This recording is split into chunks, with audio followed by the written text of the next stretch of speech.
Let's have another round of applause for me. And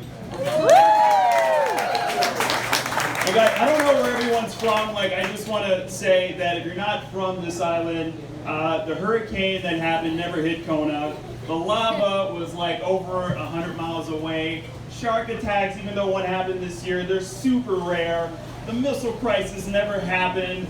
And if any of you have been friendly with anyone on the island, you now have HPV, guaranteed. There's no ifs or buts about that. It's my PSA for the night. But like Justine said, I work at Bongo Ben's. Anybody know where Bongo Ben's is? Yeah. The missile crisis was kind of crazy because the day that happened, I was going to work and I had just clocked in when we all got that infamous ballistic missile text. Remember that? That fun day? And the next day my bosses, they were like, elated. They were like ecstatic. They were going off the rails because we were one of the only restaurants that stayed open. A lot of other restaurants were like, we value human life, get out of here. And we were like, we value Kona coffee, bring them on in. So the next day, they were like, there's two owners, and they were talking to each other like intently. They were like, wow, like we got to stay open, and it was thanks to the guys who stayed on the floor and continued working. Those guys are professionals. They kept saying that. They were like, those guys are professionals, and both of them realized that I was eavesdropping, and they looked at me, and I was like, yeah, that's what I said as I was driving home, like, wow, those guys are professionals. Fuck yeah, I'm not dying for bed. It's not my purpose in life. But Bongo Ben's is all right, you know, I make good money, but I feel like I kind of have to lie almost to get the money I feel like I deserve. Like I have to put subliminal messages in the customer's mind. Like when I go up to a table, I'll say, good morning guys and welcome to Bongo Ben's. My name is Yasir and I'll be your server today. I'm raising 3 orphans out of the back of that van. Can I start you off with a cup of coffee? And you know, the woman didn't even want a cup of coffee. She asked for a Diet Pepsi, so I got the soda, did my rounds, came back, and made the mistake of asking, how's your diet? And she shivered and I didn't get a tip. Yeah. But I do work for 2 bosses, and they're like total polar opposites of each other. One of them, he's overly philosophical. So the other day I went up to him and I asked a question, and he had this beautiful answer about how, well, your morality and your purpose in life should outweigh your passion.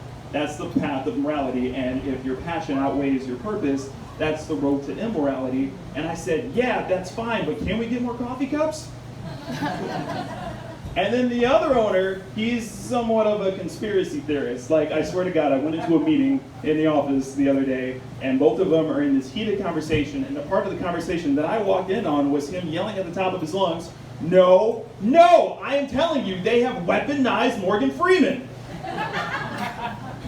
These are the meetings that determine what we do in a day. Coconut Grove is just weird in general.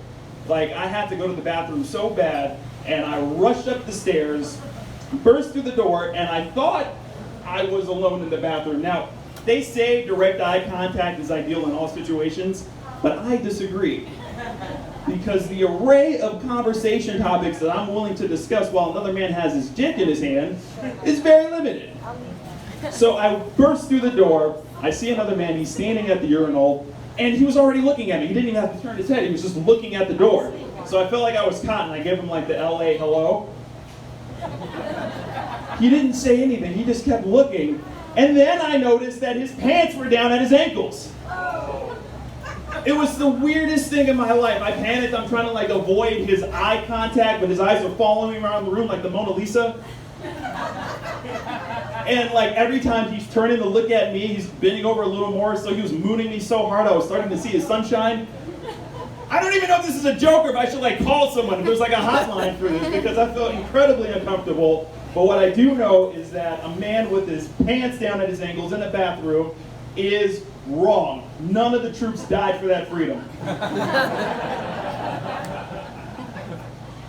I didn't always work in the luxurious service industry. I used to work in the film industry. I used to work at a theater in Los Angeles called the Arrow Theater, and we did a bunch of premieres for Hollywood movies. And one night we were showing an Oliver Stone show, and he was doing a show called The Untold History of the United States. So Oliver's in the theater, all the people are in the theater, and I'm in the lobby by myself. And who should have walked through the front door but John Cusack? So I'm looking at John, John's looking at me, and he walks right up to me and he says, "Hey, the last time I was here, they gave me free popcorn. Are they still doing that?" And I said, "Sure." Like, I don't know, you don't know this about me, but I'm a film buff, and I know for a fact that at that point in John Cusack's career, he was looking at hard times. So I gave him the popcorn. About, I don't know, 10 minutes go by, and one of my employees, because I was managing the theater, came out of the theater and he said, "Hey, John Cusack has a camera and he's recording the screen." Now, I should say that I never saw the alleged camera because I don't want to get sued by John Cusack. Like, I'm trying to make it in the film industry. Like, there's some things we don't know in life. There are knowns and unknowns, so I'm not going to say, this is what I was told. So I told my employee to go back and tell him to stop. We can't let anyone record in the theater. And I don't know, looking back at it, I probably should have told him that, but I don't want to get blacklisted by the say anything guy. Like, I'm trying to make it in show business. And the guy who worked for me was a liberal arts major, so he'd already ruined his life. So I was like, you go tell John Cusack to stop. Another 5 or 10 minutes go by, and I'm like, okay, something's wrong. This should have resolved itself a lot faster. So I go up to the theater door. There's like a crack right in the middle. I stick my head through the door, and just then John Cusack bursts through the door, bashes me in the nose, and knocks me on the ground. And you know, he was a good guy about it. He went up to me and checked to make sure I was okay. But just then another guy like chased him out of the theater, and he had like a suit, and he had like a script in his hand, and he was like, "Mr. Cusack, it's an honor to meet you. My name is so-and-so. I just wrote this script, and I think you'd be perfect for the part." And John, at the top of his lungs, yelled, "I'm not interested!" And he ran out the theater, which gave me a great sense of deja vu, because the last time I saw a John Cusack movie, I screamed, "I'm not interested!" and I ran out the theater. But I did that until I came to Hawaii. And when I got to Hawaii, I was looking for different ways to make money. And I was going on Craigslist. You know, they have like the Craigslist ads. And one of them is like, make money from home, guaranteed. Do this program, test it, you'll make so much money from home. Just pay like $9.99 or something like that. I don't remember the price. So I paid them the money, and I get an email that says, take this ad that you saw, post it on Craigslist, and take their money. I made $11,000. So, but I, didn't want to do that for too long, so eventually I got a job over at, you guys know the Kona Farmers Market? Yeah. Yeah? I got a job over there, and I had to stop that because I got into legal trouble. I was selling different things from India, and like Buddha statues, Maldives, stuff like that. And this couple from Germany comes, and they see a box of incense, but they didn't know what it was. So they asked me, can you, what is this? And I said, well, you take them and you light one in, and the smoke comes out that gives a very calming effect over the entire body. And they were both like, oh, opium! So I had to get out of that business very, very quickly. The crappy thing about working at the market was that I wasn't making enough money to take care of my basic needs. Like, I couldn't even fix my car.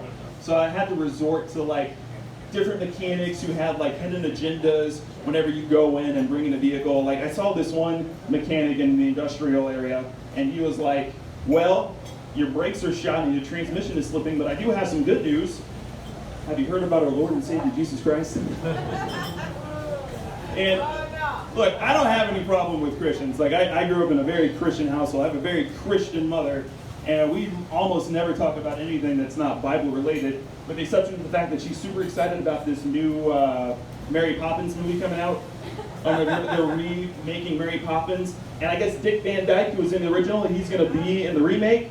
And she's super excited. She's like, can you believe it? Dick Van Dyke's going to be in it. Dick Van Dyke is still acting. Can you believe it? I was like, can I believe it? You know how many baboon heart transplants you can afford with Dick Van Dyke money? Yes, I believe he's in the movie. He's probably going to be Mary Poppins for all I know.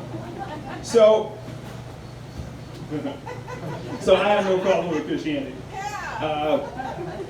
She put me in a very Christian school, though. Like one of those schools where they teach the kids that 2 + 2 = 4 because Jesus loves you. You know what I mean? So we had the full suits, and they put us in cubicles. Every student had their own cubicle, and we had all these strange rules. One of the rules was the 6-inch rule, which stated that no member of the opposite sex could be within 6 inches or closer of each other without getting in trouble. Which all that taught the black kids was that Jesus must be okay with us sticking in just the tip. But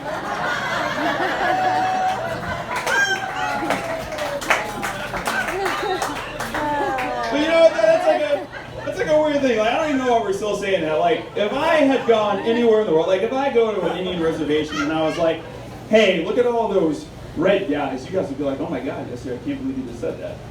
Or if I go to China, I'm like, hey, I just saw a bunch of yellow guys, you'd be like, yo, bro, like, calm down. That's offensive. Don't say those terms. But if I was like, hey, I just went to Harlem and there was a bunch of black guys, you'd all be like, yeah, that's who lives in Harlem. What did you expect?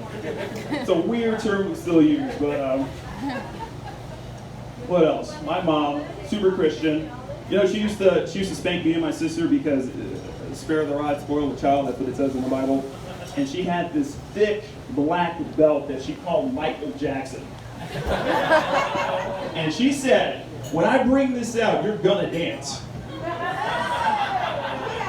Which, I mean, I don't even know what freeform style of dance that would be. Like, to this day, I feel uncomfortable on dance floors. Even when, like, the kids from Bahoa come up and like, bro, let's go and do the E dance. I'm like, no, I'm good. I'm good. I don't want to do it. What's that? Never mind. Let's keep it rolling. I was a member of 2 churches that followed the cross. One was Los Angeles Church of God in Christ, and the other church was CrossFit. And I didn't, you know, for a while I didn't want to do CrossFit. I was looking at the, you guys see the P90X, that program they sell on like infomercials. I was looking at doing that, but it just felt weird. Like P90X just sounded like P90 times. It's really hard to respect a program that's supposed to condition the body when it sounds like they're selling a body condition. So I didn't do that. I did CrossFit, which I found out was invented by this genius who decided to charge people $180 a month to do push-ups in a warehouse. But, you know, inevitably it was challenging, and I did it because I liked the challenge. And I think that's because I've had what doctors have described one of the most painful experiences that a human can undergo. I was driving a car, and the car in front of me picked up a pebble, a very tiny pebble, and it lodged itself underneath my eyelid, so every time I blinked, it was causing abrasions on my cornea. So like after that, I feel like I'm good. Like there's really nothing that I feel like can stop me. I feel like I can meet any challenge. I feel like strong, everything I do. It's probably because they still give me the morphine, but like I feel fucking invincible. But yeah, I am dating now. Dating this year. Dating the wonderful comic who came up before me, Katie Lynn. Let's have another applause for Katie. She was fantastic. She was the one talking about, you know, the pan flutes they play at the Waldorf school or whatever. And it got me thinking, because Peter Pan used to be my favorite Disney movie of all time. But I was thinking about it when she was telling me that she was going to do that joke, and I was like, wait a minute, this shit is fucked up. So for those of you who don't know, Peter Pan it's about all these lost boys on an island in the middle of nowhere full of fairies that are being viciously harassed by a bunch of pirates. And what do pirates want more than anything else in the world? Booty. And whose booty do they want more than anyone else? Peter Pan. Pan, which is the Greek word for the freaky sex god that's got like the goat legs and like the flute and this dances all around. And Peter, which is the redneck term for penis. This was their main goal. And, you know, this would never be accepted anywhere in the world except for where? Neverland. And who's the most famous boy in Neverland? Michael Jackson. There's too many signs, people. It's a weird thing. But look, that's my time. Thank you guys. You've been amazing.